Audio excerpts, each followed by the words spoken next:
Kids, genius secret number one, it's called the genius brain, how to think like a genius.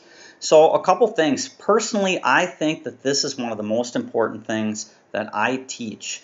This is going to help you be proactive and try and figure stuff out on your own. Did you know that smart people don't need to be told what to do? They can figure it out on their own. Why?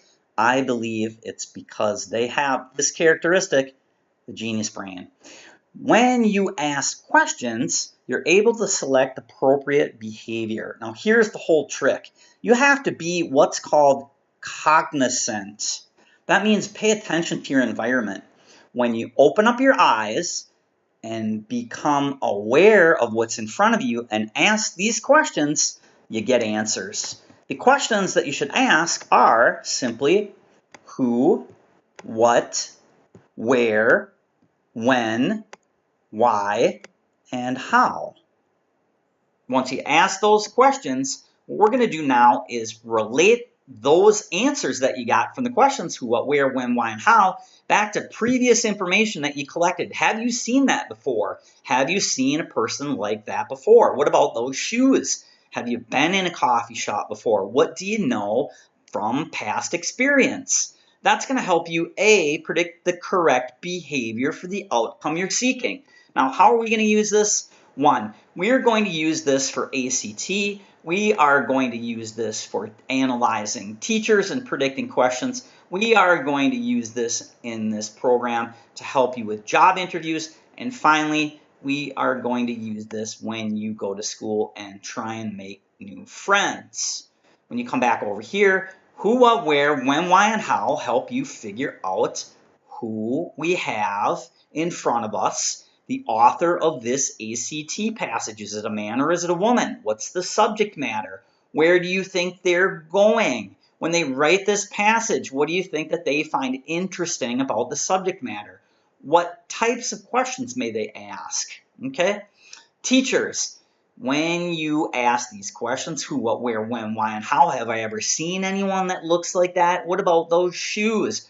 What do I think that person was interested when they were my age? Were they in the theater? Were they the quarterback of the football team? Were they a math nerd? What kind of person was that teacher? When they present the information to me, what does it seem like they like? Are they sitting on their desk and telling stories, relating stuff back, or are they simply standing up at the chalkboard or the whiteboard and teaching off of a script? You'll be able to tell what teachers like, and therefore what depth of analyzation you're going to need for that subject matter. For interviewing a job, look at who's in front of you. Ask who, what, where, when, why, and how.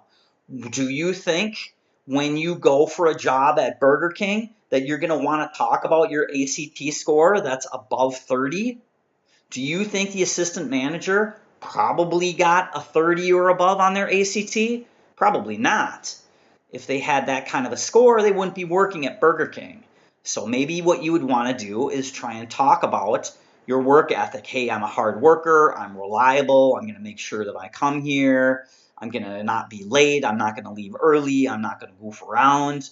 Probably talking about things like that. And finally, making friends. For me, I look at shoes. Shoes are a huge factor for me.